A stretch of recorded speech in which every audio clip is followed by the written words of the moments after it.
সাদা সাদা কালা কালা তার ভিতরে সবই বালা। হ্যাঁ, ললিতা আর ললিতার ছোট বোন, একটা পেঁয়াজ তো লাগাতেই হবে।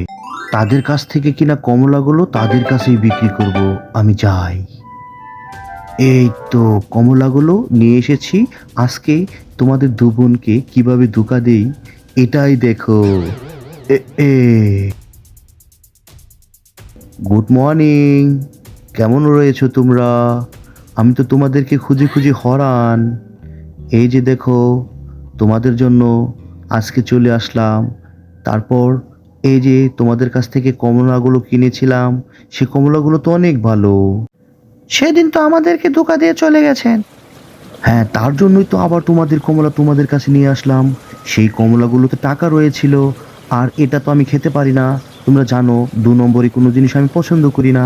তার জন্য তো টাকা সহ কমলাটা আবার নিয়ে আসলাম। এই যে দেখো, কমলার দড়িটা এইভাবেই রয়ে গেছে।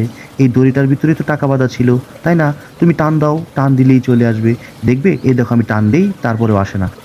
এই ইহ! দেখতে পাচ্ছ টাকাটা আসে না। আপু, ওটা চেক করে দেখো তো টাকাটা আছে কিনা।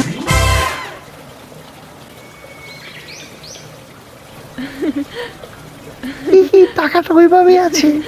তোমরা তো আমাকে মিথ্যাবাদী বানিয়ে দিয়েছো। দাও দাও, আমার টাকাটা দিয়ে তোমার টাকাটা নিয়ে নাও। দাও, টাকাটা দাও। সেদিন আমার আপার বোকামির জন্য টাকাগুলো কমলার সাথে চলে গিয়েছিল।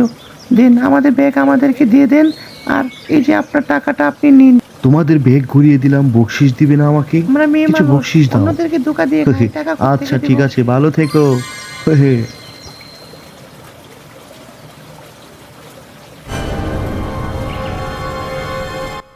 এমন আরো ভিডিও পেতে লাইক, কমেন্ট, সাবস্ক্রাইব করুন আমাদের চ্যানেলটি।